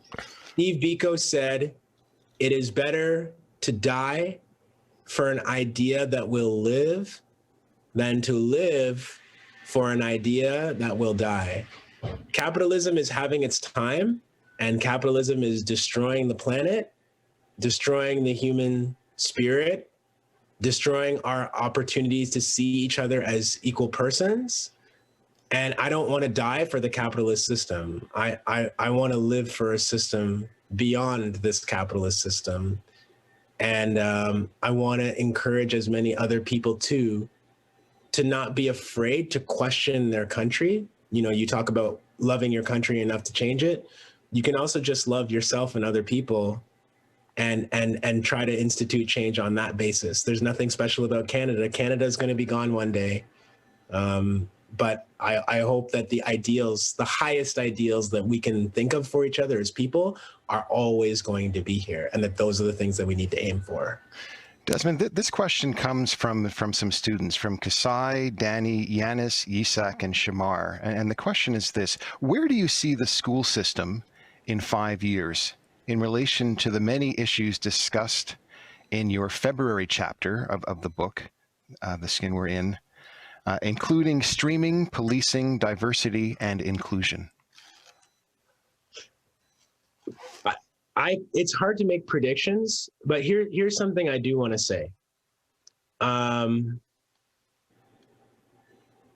Young folks who are wondering what the future is going to look like and how they can be involved in that future and what role that they are able to play now, I would like to direct you to the work of some young folks in Hamilton, in the Hamilton-Wentworth District School Board. There are a group of incredible young Black people who have been campaigning against racism in their schools, who actually convinced the school board in Hamilton-Wentworth to get rid of the police officers in school program that they had. This is an initiative led mostly by teenagers and young folks who just graduated from high school. Rather than waiting to see what things are going to be like in 5 years, I encourage all of you to follow the example of folks like the young people in Hamilton-Wentworth District School Board, who said, these are the things that we want to see. This is how we define a safe school, and it's not a school with police officers in it. And then actually working every opportunity that they had to make changes in their community and to push the adults in their community to finally do right for the students in that school board. Hamilton-Wentworth District School Board Kids Need Help is still a campaign that is online, on social media. The Defund Hamilton Police group have also been a lot of the same people carrying over a lot of the same work to now fight for homeless people in Hamilton and say, defund the police and give the money that we take from them to build housing for people in Hamilton. There's over 20 homeless encampments right now in Hamilton, and I was there a couple of months ago with some of these young people who have not just been fighting against the police, but who are fighting for things like housing for people, who are fighting for mental health services and supports for people, who are fighting in the education system and in our schools. You don't have to wait. You can get involved, and you should be supported if you want to be involved right now in articulating what you want your schools to look like, what you want your communities to look like, what you believe that safety is. Let's set some goals, in other words, to try and imagine and reimagine what it could mean in 5 years if we didn't have police in any school in Canada. If every school in Canada had a meal program for anybody who was coming to school without food that morning and needed to eat. Imagining a school where if you wanted to take a certain level of courses, that you would be supported in order to do that. That if there is an issue at school, that there can be conversations and support rather than discipline. All of these are things that young people are working on right now. The folks in Hamilton are just a group that I mentioned because I'm so inspired by them. But people are doing this all across our country. And I just encourage young people, get involved now and make a plan for what you want to see 5 years from now. And enlist the support of those of us who are out here who've been doing this for a little longer, because we want to support and uplift what you're doing. Robin Maynard just came out with, Robin Maynard, the author of Policing Black Lives, one of the most important books that's been written recently about Black life in Canada. Robin and these folks from Hamilton just collaborated to make a guide around abolition and safer spaces for ourselves in our communities. So these are resources that I would point people to if these are things that you're interested in. Desmond, there's another question from the audience pertaining to education, and the person says, I have a question about education. What can teachers do to help make education more anti-racist towards Black students?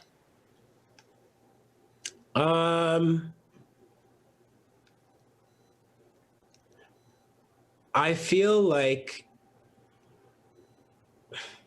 teachers are part of a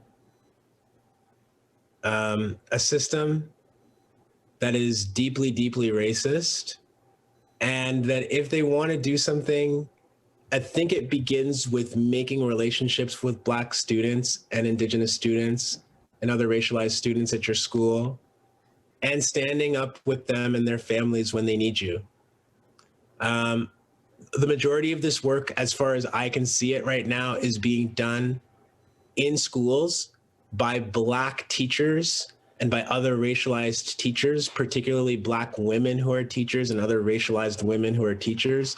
They are going out on a limb in places where they themselves are the targets of racism and violence all the time, because they're seeing students that are being mistreated and they're like, nah, this can't happen. I need to say something. I need to stand up. And for all the rest of you, where are you? Where are you when that's happening? For all the teachers out there whose biggest challenge every day at school is that you're too afraid to talk to a Black student because you don't know what they're going to say back to you, because you have these images and these ideas of violent, angry Black people. I mean, what can we really say? Except that this small minority of teachers who are willing to stand up for our students, stand up with parents, stand up with the community, that they cannot do these things by themselves, and that you have to challenge your own unions. What would happen if the teachers' unions in Ontario started saying no more police officers in our schools? We need these resources for textbooks and meal programs. If the students, the Black students in Hamilton, like the ones that I've been talking about, if they didn't have to do that on their own because grown people were deciding to take up that fight with them, what would happen then? This is my challenge to people, because it's not a mystery, but there's very few people who are showing themselves as willing to do this work right now. Desmond, another question from some students. This is Dina Ephraim, Zainab Ahmed, Celestina Onabajo, and Michelle Ilunga. And the question is this: your book consists of the lived experiences of Black trauma and Black bodies being harmed by the state. As a racialized person, it quickly becomes mentally crippling to constantly hear about the violence against your community. How did the process of writing the book affect you mentally, and how did you protect and preserve your mental well-being? That is a good question, and a real one. So thank you for the question. I would say, so I remember, actually, speaking of Hamilton, when I went to Hamilton for a book event last year, I was having a conversation with a young man who lives there, and he said, you know, I had to stop reading your book partway through because it was just too much. Like, it was getting to be a lot for me, and I needed to take a break. And that is also what I experienced when I was writing the book. And the only thing that allowed me to survive that was the support and love of people around me who know what I'm going through and who kind of had my back during that process. So I think it's really important to have those kind of relationships in our lives. And, you know, even a couple of them are a blessing. You know, just to have one or two people in our lives that we can speak to about the things that are bothering us, about the things that haunt us or that have hurt us. It's really, really important that we have that, and that we can confide in people, and that we can rely on people for support. I also feel like, you know, one of the mistakes that I've made, Adrian, you ask about like what I think sometimes about my own failings or my own shortcomings. One of them is that I think I believed some time ago that these graphic descriptions of the way that we are treated in this country were going to open up somebody's eyes. And that if I exposed that pain, that people would have to listen to that pain and see it and acknowledge it and do something about it. And what I would like to actually say, particularly to young Black people who are listening this evening, is protect yourself, protect your spirit. You don't have to bleed in front of people in order for the things that you might be experiencing to be real. You don't have to have people who have previously said that they don't believe you or they don't understand why you're saying or doing the things that you do. You don't have to have those people come around one day and hear you and understand you in order for the things that you're dealing with to be valid. They're valid now, they're valid today. And if you can find even a few people in your life who can reinforce that feeling for you, you are very, very blessed and lucky, and it makes it a little bit easier. There's a chapter in that book, every month of the year 2017 that I used to frame the book. Every month of that year, 2017, is a chapter in the book. And the May chapter is very different from all of the other ones because it's just about me trying to seek out relief, beauty, support, friendship. It's not necessarily documenting all of the difficult things that I talk about in the other chapters of the book. We all need that. And I needed to take a break from my own writing of this book because sometimes it was so hard. Writing about things that I personally have experienced that have been difficult for me was hard. Writing about people in our communities whose lives have been taken from us, really, really, really difficult. Not something I envy, but writing another chapter where I just talk about birds and flowers and the love of my friends and family was healing and restorative for me. And I'm really grateful to have had an editor in Martha Kenya Forstner who supported me in doing that and understood that like just the process of creating the book is itself a challenge. Mm-hmm. Desmond, another question from students, and this is a question from the July chapter. It's from Kyla Gibson, Hayat Chasson, Daniela, Mysteria Adere, Yasmin Abdi, and Dianthe. And the question is, what encouraged you to include this chapter about Indigenous people? What are the similarities between anti-Black racism and anti-Indigenous racism in Canada? I love the students who asked this question. Thank you very much. This is an amazing, amazing question. As I mentioned earlier, Canada is 154 years old this year, but it doesn't really matter because Canada is not real. Canada is just an idea. And in the future, we can have another better idea that will replace this very bad idea called Canada. Why does Canada exist? There were Indigenous nations, thousands of them across North America for millennia before white European settlers came here. The reason that Canada exists is because white European settlers wanted to say, this place is now ours. This place is now governed by our laws. It is now the property of the monarchy in England. It will be governed that way. It will have a governor general who is the Queen's representative in Canada, which we still have. It will have an Indian Act that says that Indigenous people are not equal, which we still have. And so Canada is a fiction. It's an idea in service of white supremacy. And we don't need it.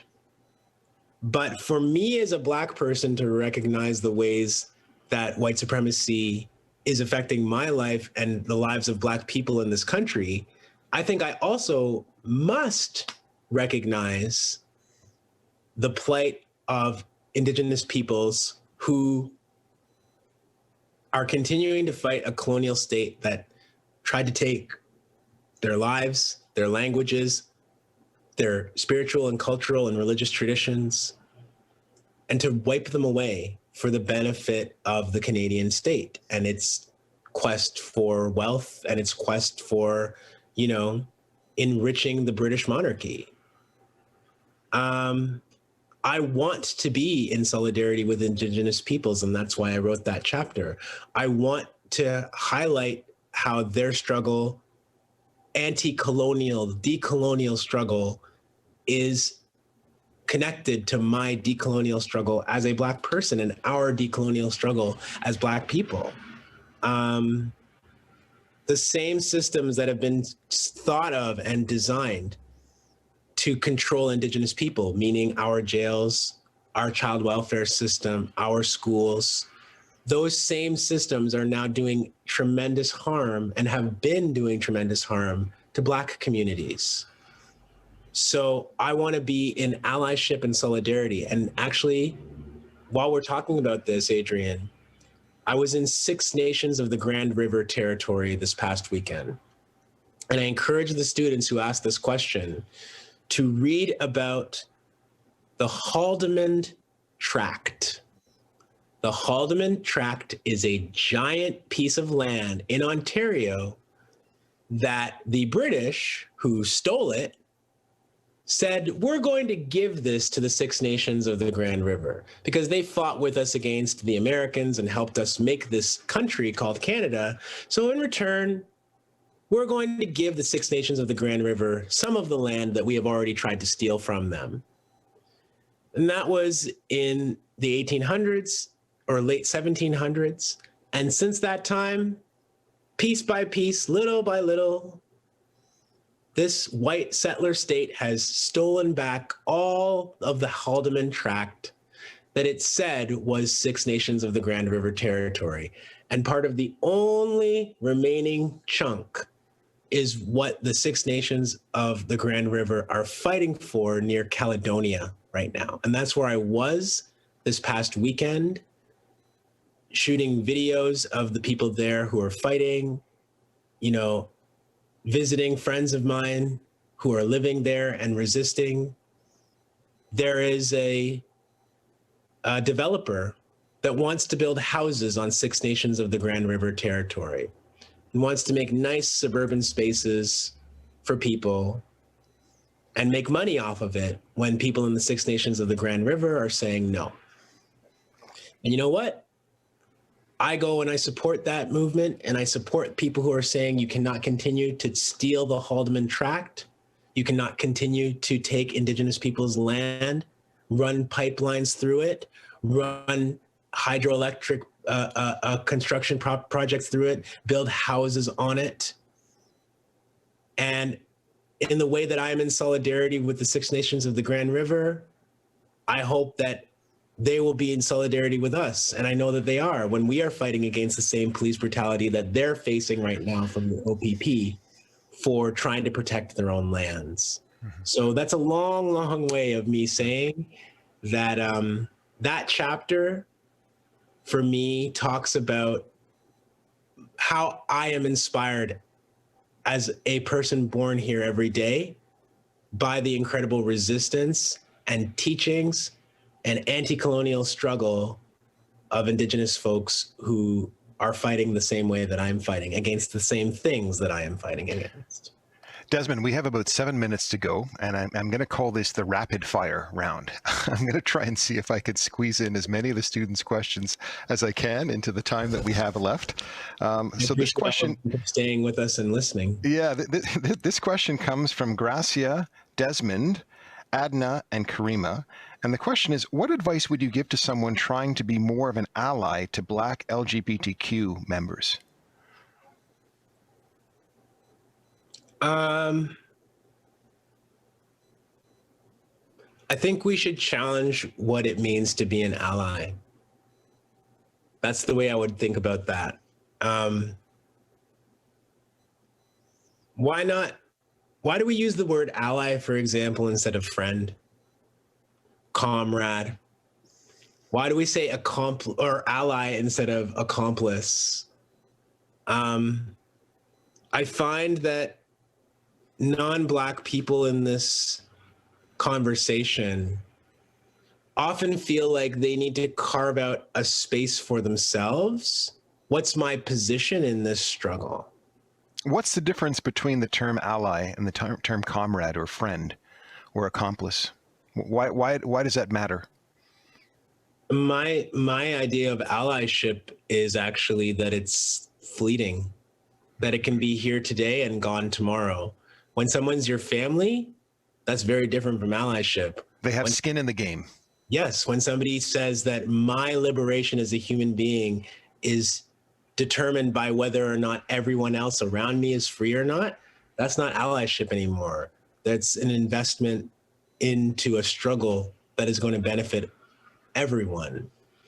As far as it specifically goes with Black queer communities in our country, the reason I devoted the chapter before the chapter about I Don't Know More and Indigenous struggles, the reason I devoted that entire chapter to Black Lives Matter Toronto is because of the unbelievable leadership that BLMTO demonstrated in fighting with and for queer and trans Black people in this city and in this country.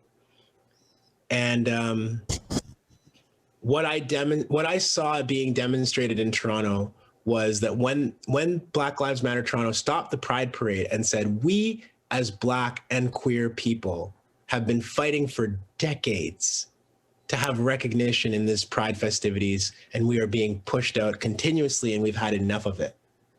There was a tiny, tiny, tiny minority of non-Black queer people who were like, we're with you. We hear that. We've been hearing you say this forever. Some of us have been supporting that cause or listening to that cause and knowing the struggle, and we hear you now again when you say that. But actually, the majority of white queer communities in Toronto and beyond were kind of treating Black queer people as if they were crashing someone else's Pride Parade, as if they were the Black people who were trying to make Pride a Black thing. And I would really just encourage people to listen to the voices of Black queer people that I cited in that chapter and what they're saying about why that's so messed up and why Blackness and queerness can't be separated from each other in that way. It's your struggle too, if you want it to be. It's not a struggle that you have to be an ally to. It's your struggle too. If you live in a situation where other people are being oppressed and held down, it's your business. It's your struggle as well, and you have to think about it in that way. This is Black History Month, and in an article I think you wrote about 5 years ago, you said, and you were speaking to Norman Otis Richmond, and then he talked about, he talked about the month not being Black History Month, but he used the term Black Liberation Month or African Liberation. Yeah. What does African liberation, what does Black liberation mean to Desmond Cole? Right now, in this moment that I'm living in, what it means for me is it means things like, I've mentioned Tent City a lot in this conversation, or I should say I've mentioned Black Lives Matter Toronto a lot, and one of the incredible interventions that they made in 2016 that I wrote about was Tent City. After Andrew Loku was murdered and no police officer was charged in that killing, it was a police officer named Andrew Doyle, we would later learn, that shot and killed Andrew Loku, but Andrew Doyle was never charged for doing that in 2015. We have about a minute to go, Desmond. My apologies. So no problem. So after, in 2016, Black Lives Matter demonstrated outside the Toronto Police Headquarters for 16 days. I was there for a large part of that time, I slept there sometimes. I reported from there as much as I could. And there's one night that people were playing music. It was like 3 a.m. And somebody was like, hey, you wanna take over for a little bit? And I got to DJ for like, I don't know, half hour. It's 3:30 in the morning. It's like -3 or 4 outside and flurries. And there's maybe 25 people at the site, but we're all jumping and dancing and laughing and screaming in the midst of one of the most difficult times for all those people who were sleeping outside and trying to demonstrate for Andrew. Right now, today, for me, that's what Black liberation looks like. It looks like creating spaces, even in the places where we are the most vulnerable and in danger and under siege, and still taking it back and saying, we insist on being here, we insist on being seen, we insist on dancing, we insist on taking up space and making noise. That's what it means for me today. And I long for the day in the future when it doesn't just mean the absence of being harmed, the absence of violence, when it can truly mean more things about our safety and our benefit as Black people. But for now, we have to fight for those things because we don't have them yet. So today, that's what Black liberation means, is like a little slice of joy and relief and seeing one another as Black people in the midst of a really difficult situation. On that joyful note, Desmond Cole, thank you so much. Thank you so much for your candor. Thank you so much for your generosity. Thank you so much for your sincerity. Thank you very much for your commitment and your consistency. And it's always a pleasure. It's always an honor to speak and engage with you. And I know that, the many people who've had the good fortune to listen in today have really taken something from your words and appreciate your presence and your contribution. So thank you so much, Desmond. I want to say thank you to the Canadian Museum of History, and thank you to the students who sent in all of your amazing questions and who have been watching and tuning in this entire time. Thank you to everybody who tuned in. And Adrian, thank you very much to you. And thank you. I should just make special mention, a special shout out to Katie McDade, who was really helping to spearhead this evening, and her team, her stellar team of folks who, the folks behind the scenes who, you can't see, but we see you. We know we know that your contribution tonight was critical to the session succeeding in the way in which it did. So thank you all. And from Ottawa, a good night to all of you. And Desmond, good night. Good night, everyone. Thank you. I hope you've enjoyed this latest installment of our series, An Evening With.